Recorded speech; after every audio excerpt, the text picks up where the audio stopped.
the great thing about, and the exciting thing about being alive in this time is like, we're all agreeing that everything needs to change.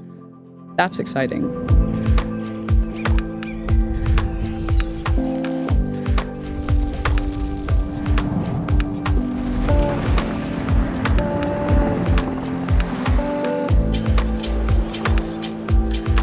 Welcome to the Regeneration Will Be Funded.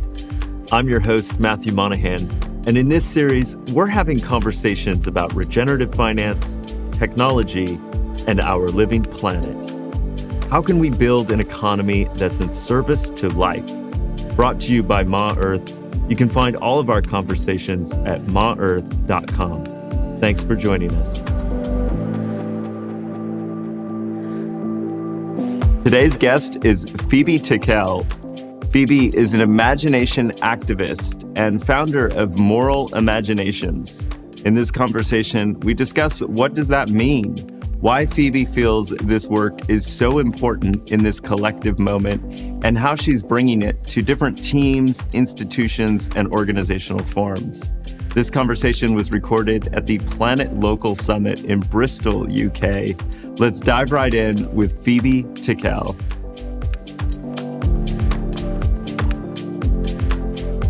We are here today with Phoebe Tickell. She is the founder and executive director of Moral Imaginations. Welcome, Phoebe.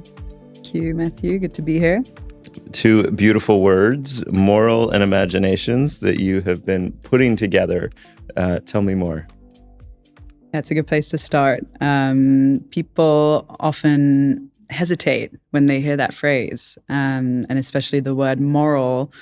We can go into that deeper in this interview, but it triggers a strong reaction. And at the beginning of this work, I'd often get people saying like, I love the work, but maybe you could change the name because this word moral, you don't want to be associated with the church and dogmatism. And isn't it exactly the opposite of what you're talking about? You're talking about this holistic view of life and reintegration and like cosmic order and justice. Like morality is this black and white thing.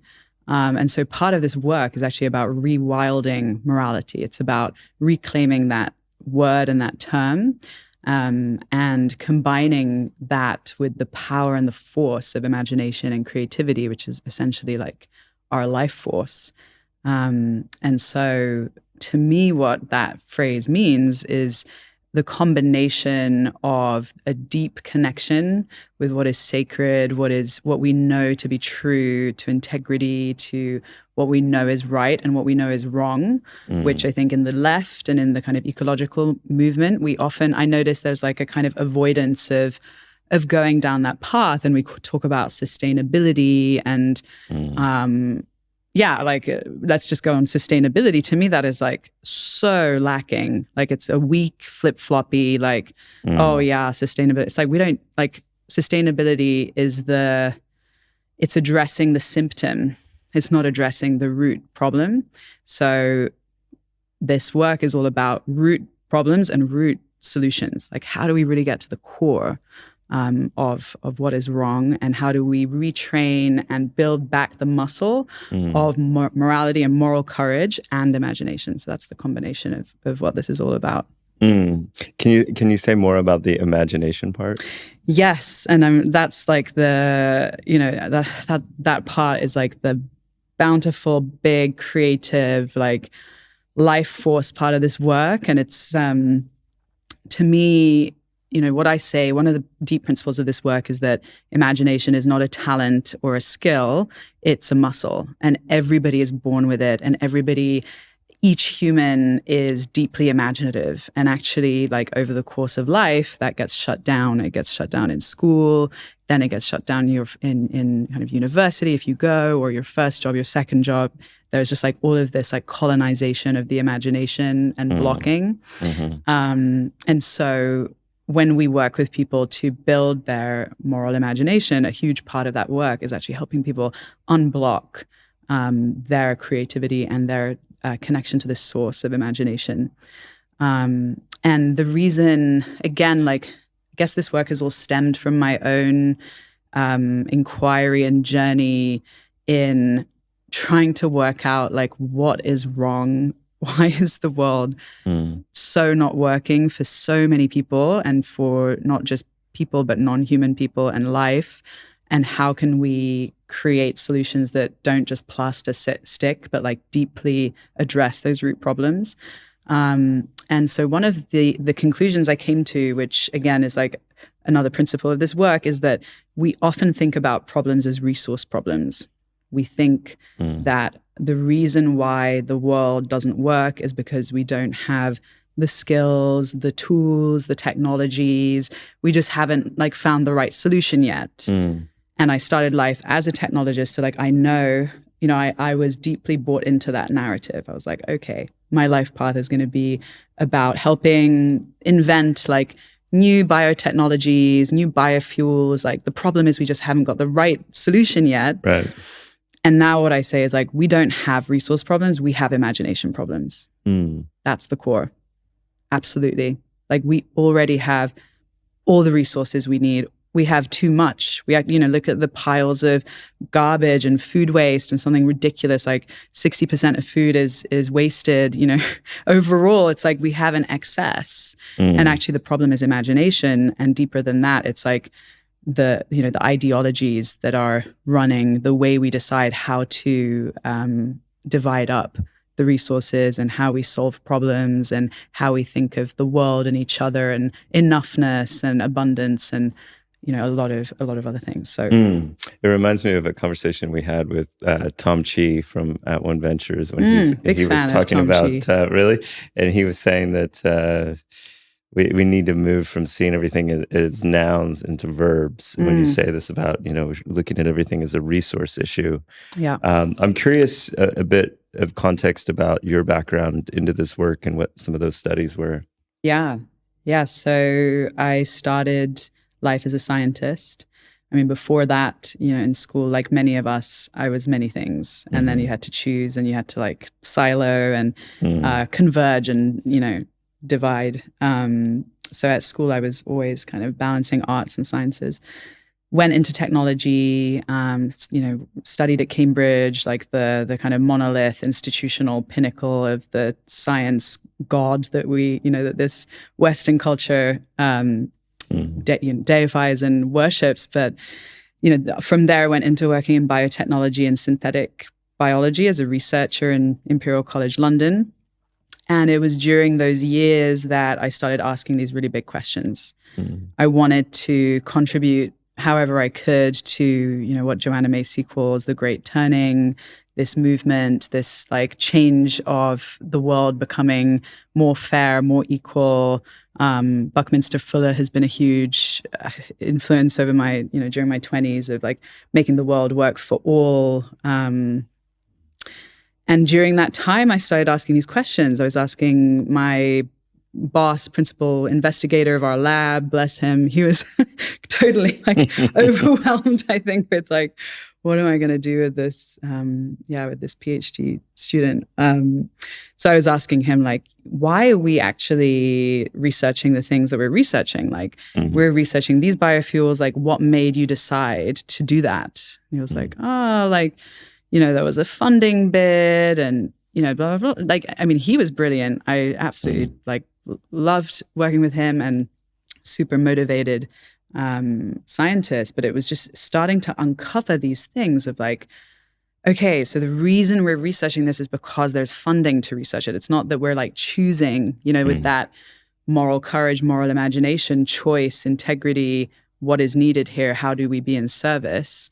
It's just like, this is the funding landscape. Here are the funding bids. This is the like next innovation. Here's the fashion. So that started getting me asking these bigger questions of like, why do we do science? Like, who is science serving?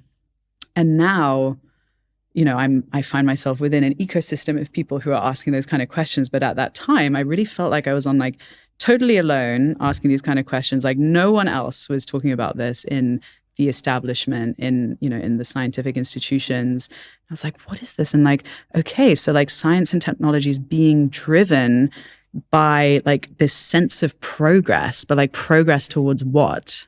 Where are we trying to go? It's clearly not towards like a regenerative, beautiful, harmonious world. So like, where is that taking us? And so like started unraveling these threads, started to really like lose, my trust in that as a life path. Around that time, I was working alongside this job at Imperial College London in starting an organization called 225 Academy with one of my past, like somebody I was at university with, Sunny Sangha, who introduced the two of us back in 2015 or whenever it was. And through that, he and that organization gave me this outlet for these bigger questions. We were running these transformative learning programs for teenagers age 11 to 18. And I just started to realize like, oh my gosh, like my calling is in helping shift the way at the time young people, but now like all people, how we see the world, like shift the way that we think about the future, about whether we want the kind of futures that we are manifesting. And it was from there that I just kept unraveling, kept on pulling that thread. And that led me to questioning capitalism, innovation. And I realized like, I love innovation, like I love that. Part of what I loved about being in technology and, Silicon Valley, for all its faults, I'm not a fan at all of that epicenter of the kind of technological capitalist culture. But the thing that culture does have is this like hunger for doing things differently, maverick, being a maverick, trying things, experimentation. I love that. I just want to embed it in a deep consideration of the web of life and like moral courage to do the impossible, to do what's needed. So that's the like DNA of this work. It's like, can we get that creative love of experimentation and newness and life? Life, when it evolves, it's all about creating new species or new limbs or, evolution. So that essence, that life force mixed with like being in service in this time. Right. Where else are you experiencing like kind of stagnancy or staleness and, where you're kind of like bringing this fresh mindset, this imagination, this just fire and this like real energy. And I'm curious if you can point to other examples, whether they're in institutional forums or, the waters we swim in that we're not always aware of that you feel are ready for a new approach. Oh my gosh. Such a big question.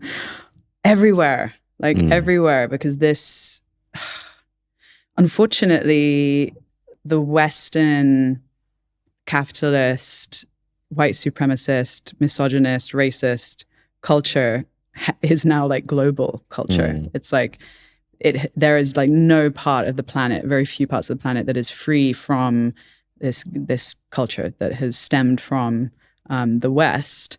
And it seeps into our education system, into the way we do health and hospitals and tend to the ill, to the elderly. Our economic system, obviously, is at the core. So I think that's the stagnancy is everywhere. I also think like these concepts of innovation, design, sustainability, to me, they're just like these superficial, surface level kind of solutions to these much deeper questions. It becomes so boring. So boring. I'm like so bored. And like there are deeper questions at play here. It's like, who are we? Why are we here? And those questions should not be reserved just for the philosophers. That's what I was told like when I was a young whippersnapper in Imperial College London. It was like, you should have studied philosophy. I was like, no, like these are questions that everybody needs to ask. Scientists, technologists, doctors, school teachers, everybody needs to be asking these questions like, why are we here? Who am I? What is my role? How do I be of service? And what does the world need right now? How do I do well? How do I live a good life that is in line with like who I am and my values, all of that. Just because it's live too, because we were talking earlier, like I also get super frustrated about some of the systems change kind of scene that, this niche of culture that you find yourself in if you do orient yourself to wanting to change things. I guess every sector and every kind of mini world within the world gets caught up in fashion and like doing things in a certain way, and then like the personalities who say the same things. And I just really encourage like all of us who are working on this to be like constantly asking the questions and staying fresh and like turning the mirror on ourselves, and and doing that work, because sometimes it feels as if we've just ended up replicating the kind of dominant culture in a subculture that talks about doing things differently, but does the things in exactly the same way. And I get super frustrated about that. Right. And you phrased it to me as, we don't need systems change, we need systems abandonment. Yes. Can you say more about that? It makes me laugh because it's like, I mean, it sounds, it's pretty extreme, but that's where I'm at. It's like systems change also has that like sleepiness to it. It's like, cool, we're changing the system. I mean, I am totally against incrementalism. I'm like, it doesn't lead anywhere. But Bruno Latour writes and talks about politicians as like the mediators, like their role is to be mediators, and that mediation is always about compromise and trying to make things work, and like realistic, like pragmatism, or like the lesser of two evils.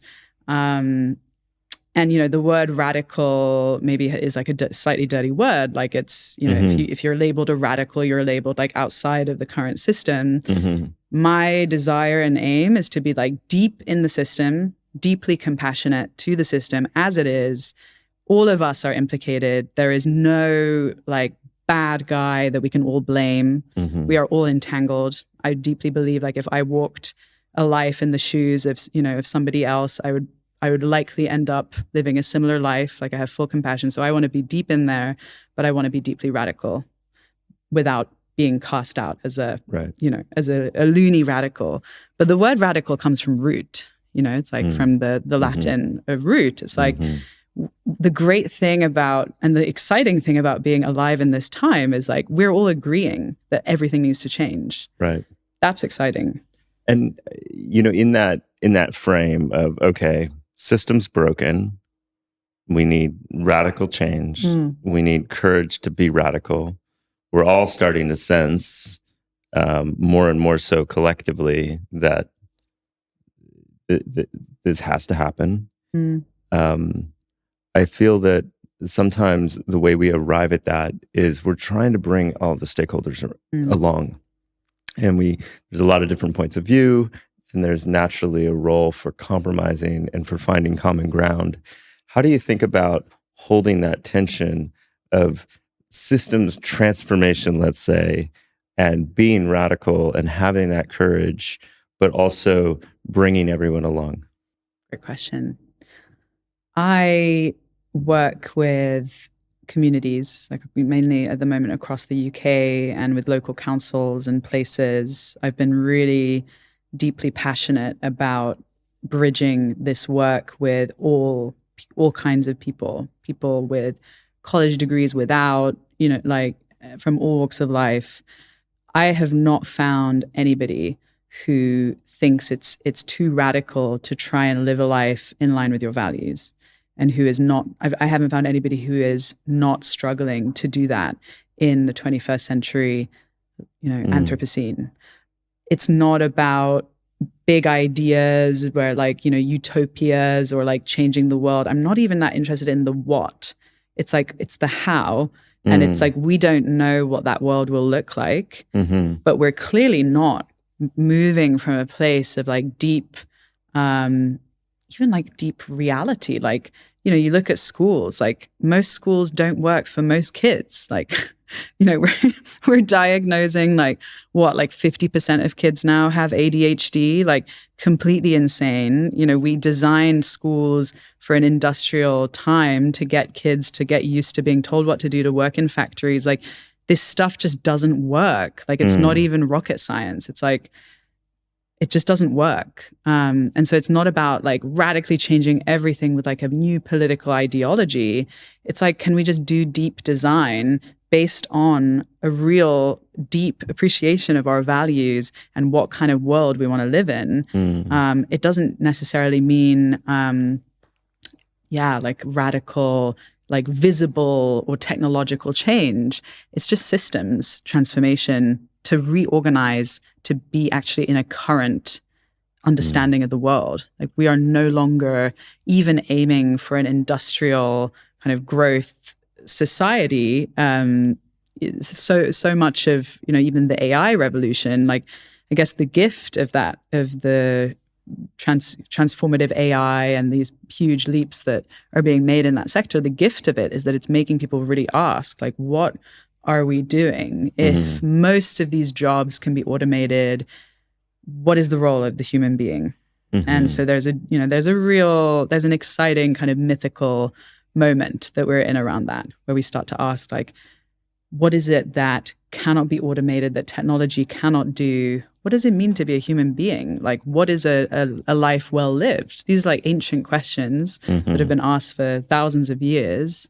And now we get to actually start by designing from that place of appreciating what's important. And like, part of what really drove me out of the scientific institution and then into my first kind of job, I'd say out of that, was at Schumacher College, so like deep ecological systems thinking, alternative university. The kind of science that I was reading about like in my lunch breaks or like teaching the kids at 225 Academy about was the science that's showing us about our reorganizing how we understand humans' place within the web of life. Like all the findings around the microbiome, around how actually like human beings are just like 60% human cells and like 40%, like some almost like half and half bacterial cells and human cells, this anthropocentric humans at the heart of everything, strict species boundaries, like it's out of date. Like we're understanding that human beings are so inextricably interwoven with the web of life, not even like a part of the web of life, or like systems thinking would talk about how everything is interconnected. Like not even, like we're literally, if we are like tapestries, we are woven by multi-species tapestries. We're walking mosaics. Our DNA is like, a huge percentage of it is viral DNA. Like I'm not Phoebe. I'm billions of years of evolution and all these creatures that have made it possible for me to be here and to be breathing and eating and feeling right now. Like science is showing us all of this. And so again, like, I guess that kind of like impatience and that fire that I'm bringing is like, there's something in science called the practice. Is it like the practice application gap? Like when we discover something in science, there's usually like a gap of like at least a couple decades, sometimes 100 years to actually translate that understanding into how we do things. Right. We don't have that time. Right. So it's like, we just need to speed up, like new understanding, new realizations. We need to redesign quickly and efficiently and beautifully. And on that point, how do you reconcile the words we're getting from many voices? We had a conversation with Bayo Akomolafe a couple of days ago, where the risk of this mentality of times are urgent, we must speed up, is that we reinforce the crises by using the same tools that got us into this mess. How do we ensure that we're, from a design methodology, practice, holistic standpoint, going about this in a way that doesn't just run off the cliff faster? Totally. I don't think there's any need for speed, like speeding up. I think there's a need for decisive action, like a sword slicing through all the delusion, all the chaos, all of the like distraction, the advertising, the algorithms. It's like, I'm not advocating speed. I'm just advocating like clarity, truth, action. Like, that's exactly what Helena Norberg-Hodge said. Great. Just kept saying clarity, truth, action, courage. Often when we are not clear, it's actually that we're afraid of the truth. I'm indecisive. It's like, I'm not indecisive. I know what I need to do. I'm just scared. So it's about, we need to build that courage. And that also takes community takes support. We can't do this alone. You know, we all need each other. People need people. And so, you know, I feel like the ground is shaking. You know, we're talking about systems transformation and abandonment. We're talking about the very basic tenets of science shifting. Like, how do, and we're so stimulated and oversaturated. How do we find that clarity? How do we anchor to our values? And maybe this is a segue into also like what is your methodology and your process with moral imaginations of really taking people through these processes? Yeah, it's like the simplest answer. Close your eyes and meditate. Yeah, I mean, that helps.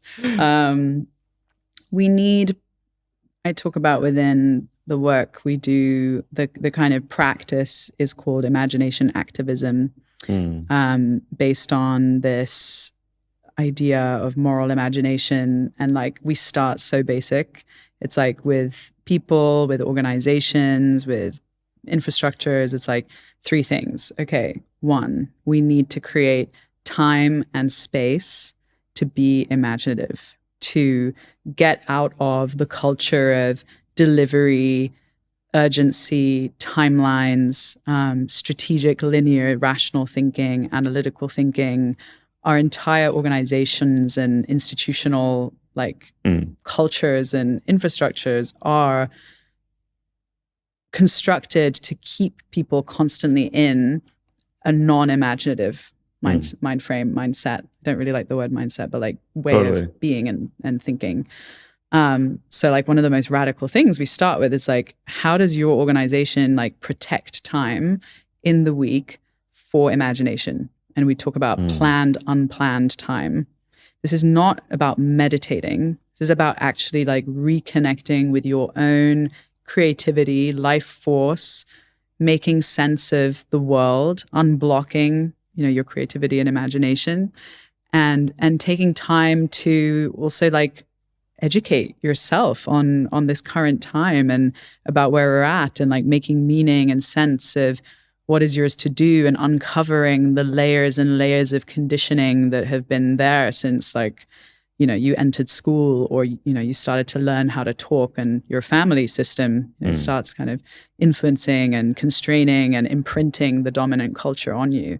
So to get out of that, you know, we talk about the water that we swim in, like the fish in the water, and you can't see the water at first. So some of this imagination work is about even just stopping and like starting to become aware of and present to the waters that we're swimming in, the dominant culture, the values, the mind traps, the kind of programming, you know, there's a lot around like the matrix, it's, you know, but imagination being such a great way into that, because it's not just about focusing on what's wrong. There's a whole creative life force that comes alive that is about how things could be different and is personal to you and to me and to everybody. Like, we don't want a movement of people all just saying the same things and like just kind of repeating. It's like we want everybody to come alive with their unique expression of what is their gift to give, what is their what is their life force telling them to do. So the first thing is time and space. Super simple. Second is permission.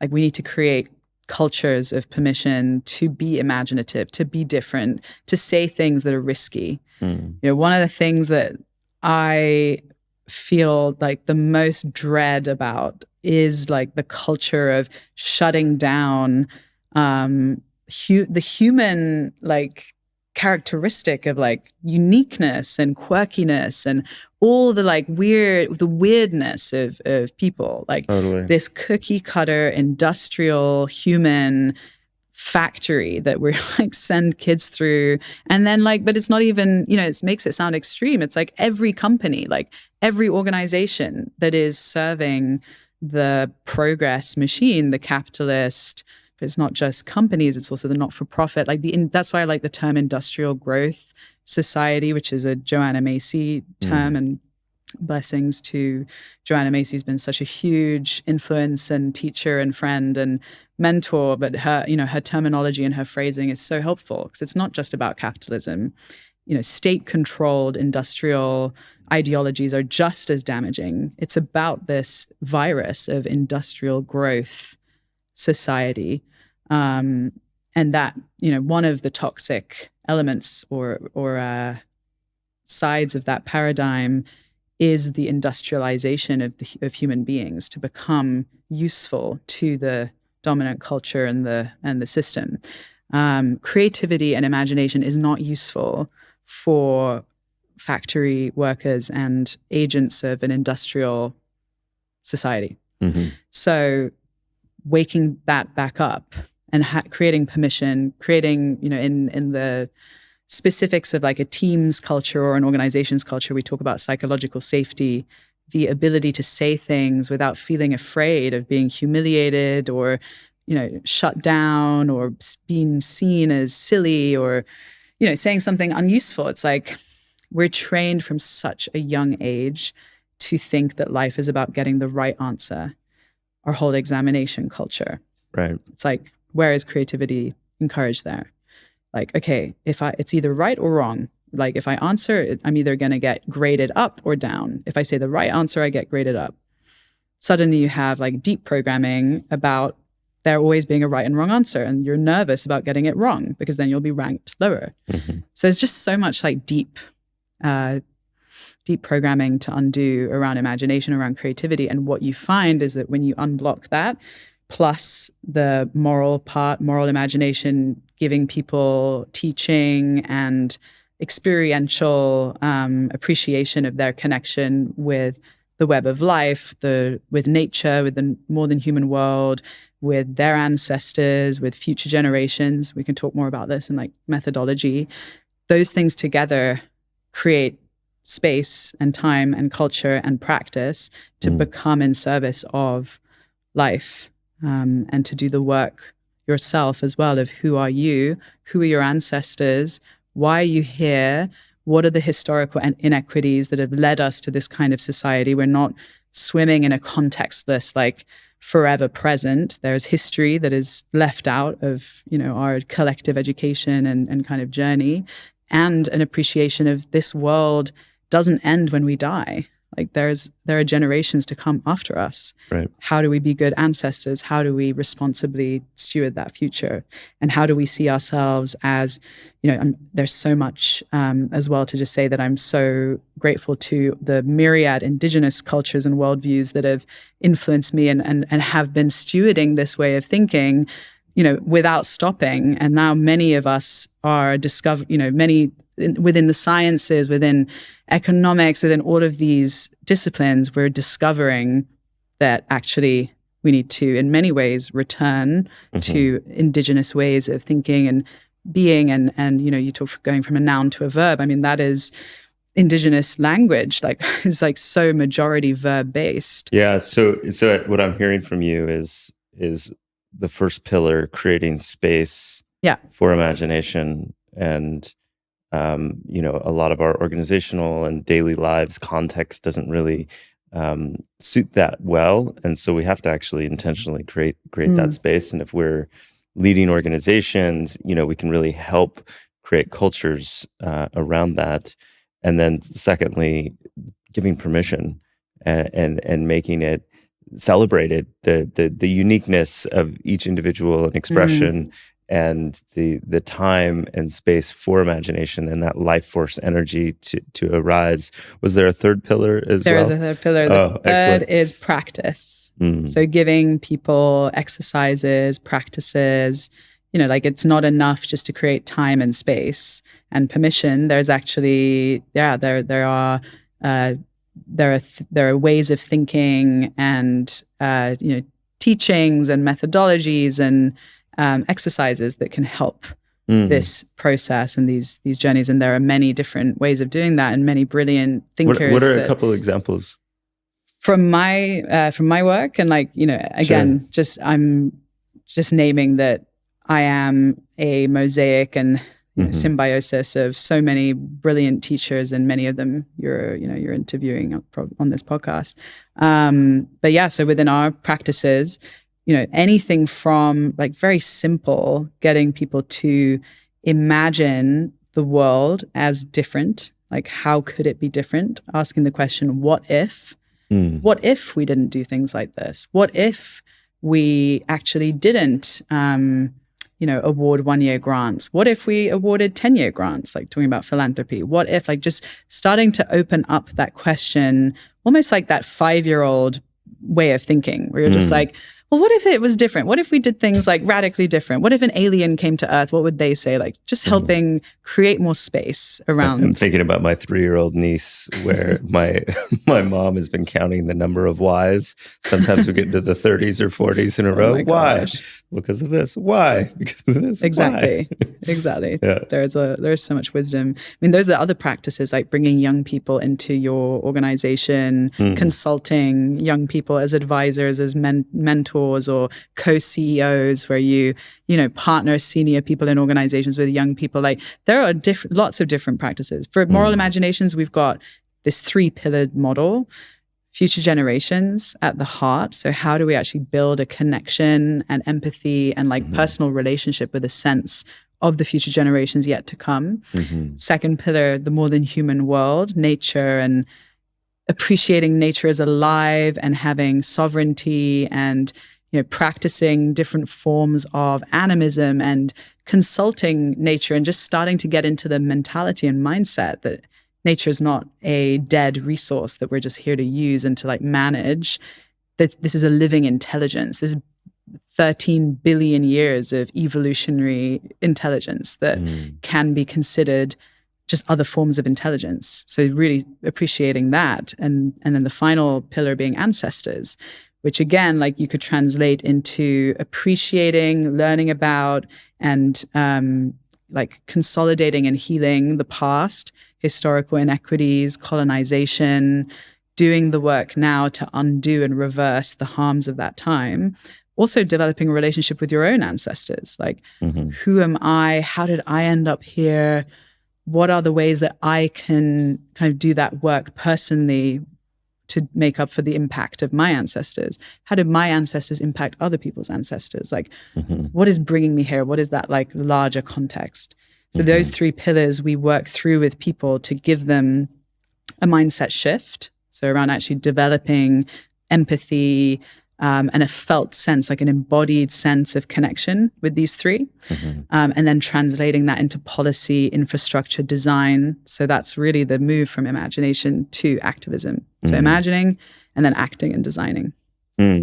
Beautiful. Can you unpack this term imagination activism a bit more? Sure. We wanted to make sure that we don't imply that it's just about imagining. This is not just about dreaming. And a lot of people often think that the work is about imagining the future, and that there's a place for that. It's important. This is about shifting our perception, seeing the world differently, and then moving into action. So in a way, like, all forms of like anti-racism work is imagination activism. You're using your imagination to shift the way you see the world, along with like education and resources and understanding, and all of that perception shifting. And then if you just stayed there, nothing changes. So then moving into action, taking action from that place. So we define imagination activism as a new form of activism, new and old, in many ways, powered by imagination to shift what is possible and shift action. It's really about conscious, active work with imagination. And that starts with building imagination capacity, which we talked about already a little bit. Using visioning, shifting also our ambition. So getting some of that, what I was talking about at the beginning, ambition, although the word ambition is really woven into like capitalist culture, but like a moral ambition, like a kind of ambition for like how things could be different, and believing that we can do that, kind of active hope. So some of that work, and then the 3 pillars, which grounds this in a non-anthropocentric, present day urgent, all of these like capitalistic or colonial ways of being and thinking that are kind of woven in. So that the 3 pillars and the moral imagination piece helps undo some of that programming, because if you just add imagination onto the current programming, you just get more innovation for capitalism and for kind of dominant culture. This is about being countercultural, expanding imagination, seeing the world differently, reorienting as human beings in the system, and then making wise action from that place. And I want to draw out what I am sensing is an important distinction, which is this is not about just visioning the future, creating plans, and then going after those plans. You're saying imagination is very importantly shifting how we view things in the present. Exactly. Super important. I think a lot of people hear the word imagination and they think images. It's the root of the word. Images of the future, visioning. It's all about, it's kind of like, again, tying ourselves to a sense of what, and it's easy to grasp onto. Oh, cool. We'll just imagine the future and then we'll just do it. No, like we need to get beyond the territories of perception that we even have access to now. There is a place beyond that. There are ways of being and thinking that you only get to through years of practice of shifting your perception. And when you get there, you could never have imagined thinking and seeing the world in that way before. So we need to also just accept like a humbleness and a humility of like, we don't know, like none of us know experientially what it feels like to get to that place beyond our current way of perceiving and our current imaginations. And then from there, a different kind of action is possible. And I know Bio talks about this, Nora Bateson talks about this. There's brilliant and very articulate ways that I love around kind of, being the fugitive and leaving these kind of familiar terrains. And Nora Bateson draws heavily on like Korbitsky. The map is not the territory, that kind of thing, where it's like we have current maps, we need to move into a different place. And the really exciting thing is those places are different. So we don't know what they, experientially feel like. Right. It's not about staying where we are and visioning from this place something different. It's about literally changing the place we stand on, the way we see it's changing who we are. And then all sorts of visions of the future will come from that. They're different to where we are now.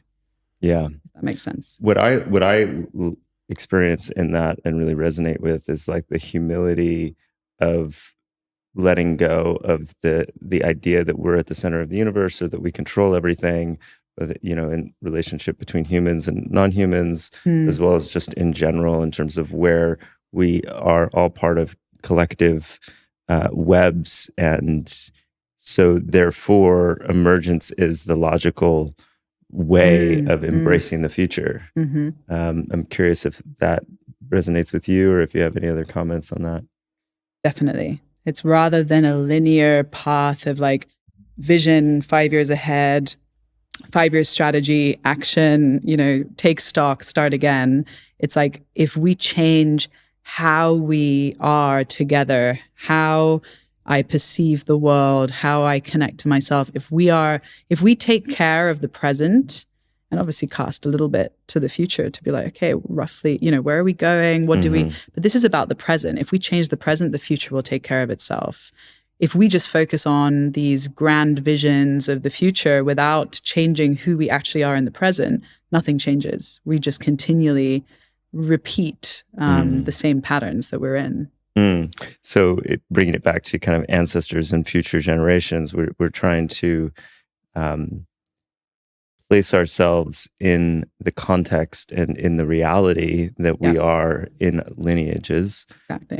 But not necessarily control exactly where we're going. Exactly. And so that's why those 3 pillars are really at the core of the work, not visions or futures. This isn't really future thinking or futures work. This is about getting more deeply intimate with reality and cosmic reality, because we are not just reality tangible here. We are historical entities where, we're woven, as we said, like tapestries of organisms. There's like billions of years of evolution. Like the story of being human is a lot more cosmic than we've been led to believe. Well said. Okay, so bringing it into the forms and expressions for moral imaginations, it feels like this work is pertinent to the individual, any sort of team, collective, community, boardroom. I know you've been doing a training recently with local council and government. Can you paint the landscape of where are you bringing these processes and methodologies, and how's it being received, and what are some of the observations you're having? Yeah, it's been an adventure. I'm really grateful to all the organizations and partners that we've been working with to develop this work. And, you know, as with all work, like it's made through doing it, or at least that's what I find. It's like, you know, you can have ideas and theories and concepts, but actually when you go in and work with people, the work teaches you, and the work teaches, you know, you're learning together and you're uncovering what this really is about. Often repeated in the Inspiral community, the proverb in New Zealand, those who build the house are built by the house. Yeah, exactly. And so just so grateful for the work being rooted in kind of civic community, people, and not kind of academic, you know, lecture halls and corporate boardrooms. But we're starting to work also with corporates, and it's again, really interesting. We're learning a lot. I am willing to work with anybody who is interested in truly changing things. I think anybody that closes the door on business and corporate work is like missing a trick. They have huge amounts of power and influence. You know, when you look at the amount of money in philanthropy, it's like 1.5% or something of like the kind of overall GDP, like the large amount of money. If you want to influence money and economics and funding, work with corporates. Like there's huge amount of private wealth that needs to be included. So like, yeah, we're working with a broad church, just like design thinking. You know, you can use design thinking alone. You can use it with a team. You can use it with an organization. For us, governance is really important because, you know, we work with people and mindsets and shifting minds and hearts and leadership. You know, what does leadership look like from a place of moral courage and imagination? It's very different to kind of traditional leadership. So we're really interested in that. But we're also really interested in embedding that into infrastructure and embedding how organizations change so that that becomes a feed forward, like a positive feed forward loop. So it's like you're leading differently with different infrastructure. The infrastructure helps anchor the different perception and behavior. This is like kind of basic cognitive, like neuroscience and behavior change. Like it's not enough to change people, you need to change the environment. So that's why we really work around changing the kind of environments of organizations, the time, space, permission, practice matrix, the kind of commitment to policy changes and governance changes. So rights of nature, bringing future generations into decision making. You know, in the UK, we're so lucky to have the Future Generations Commissioner in Wales. And I love that you brought together the rights of nature and future generations, because that's been kind of our prediction, or kind of what we're hoping will happen is nature, rights of nature, future generations, and the racial equity, decolonization, ancestor piece as well. I'd love to see like an ancestor commissioner rather than just a future generation commissioner as well. And yeah, our biggest project so far has been with Camden Council. So Camden is a brilliant, innovative local authority in the heart of London. It's led by a brilliant leader called Georgia Gould, Councillor Georgia Gould, and a fantastic CEO called Jenny Rowlands. And we have been working together over the last year and a half to train a portion of their workforce as imagination activists, which is incredible. You know, it's like amazing courage and bravery from a local council to do things differently and to kind of put their money where their mouth is and walk the talk of doing, changing culture and changing leadership. So we trained in September 2022. We trained 32 council officers who were recruited from across the organization, as diverse as possible. We tried to get somebody from every single directorate and team. So we had someone from Green Spaces, from children's services, from adult social care, corporate services. So it was a real mix, a lot of frontline staff and also leaders. And they went through an 8-week program that we use the word training. I mean, I would say it's more like a practice space or a space to shift. You know, it's not really about training, because training implies like putting ideas in and kind of, this quite top-down model of education. This is more about creating space, offering practice, shifting together, learning in community, mutual learning. So I sometimes talk about creating like parallel imaginal zones in organizations, where like you've got the organization running and you create this parallel imaginal zone where people can like come in and shift and come back and be taking practices from the kind of possible future into the present. So that's what we did. And it was just mind-blowing. Like it was incredible. Within the first week, first people were like, this is weird. This is moving at a really slow pace. Like, it's already been 2 weeks and we've hardly like learned, we haven't like got like moving fast enough. And then slowly like these deeper shifts started happening, and people were like bringing the perspective of the future generations into their work. And we started like receiving messages from other people in the organization being like, one woman said like, we were just in this like big strategy meeting and like really stuck on what we should do. And suddenly one of the imagination activists like piped up like, well, wait a second, like what would someone in the 7th generation say, or like the future generation, like, are we really making the right decision here? And so these changes started happening that were just like difficult to predict, like what would happen. And there was this, creative space and aliveness that was created, and projects coming out, and people got really activated. The director of People and Inclusion said like she's never seen anything like this, like in a kind of council leadership training. So it was a huge experiment, and one with like fantastic ripple effects. And from there, we're now in the 2nd year of the project. We're working with the existing 32 imagination activists to set up their community of practice, to train them as trainers so that they can keep on rippling this out. So we have a model, our kind of organizational model consists of 2 parts. One is that the first intervention is a kind of diagonal through the organization, that you have people from senior, from frontline.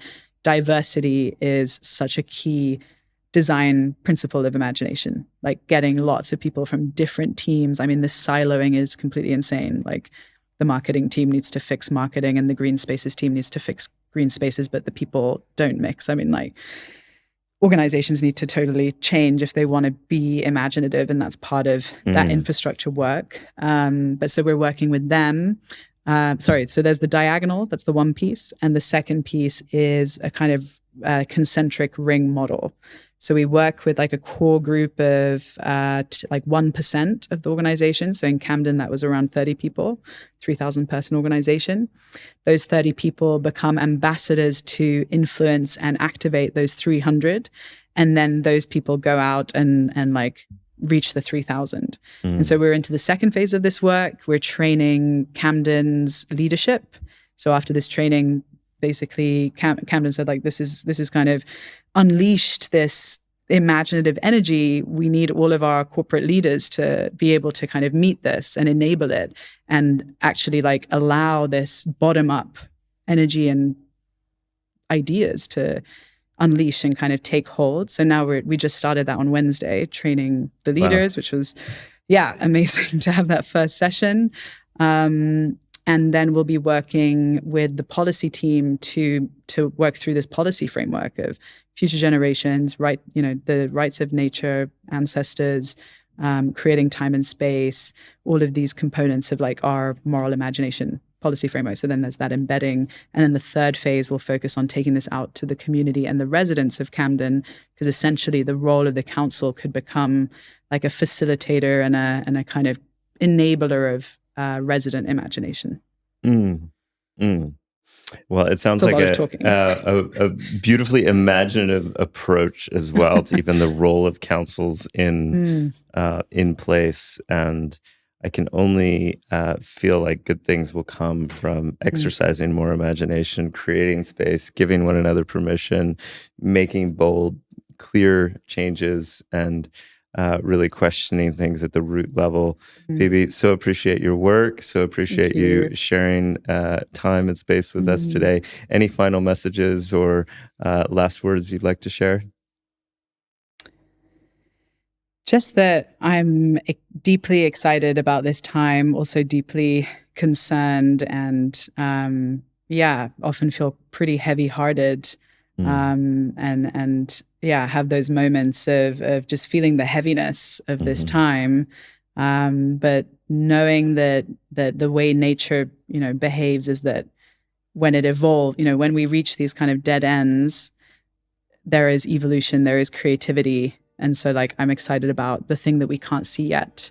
How might we behave that is beyond what any of us can imagine? That gives me hope.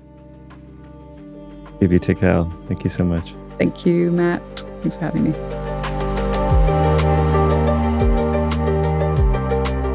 All right, I hope you got value from that conversation with Phoebe. To dive in deeper with Moral Imaginations, go to moralimaginations.com. Please like, share, subscribe, and find all of our episodes at maearth.com. Thanks for joining us, and I'll see you next time.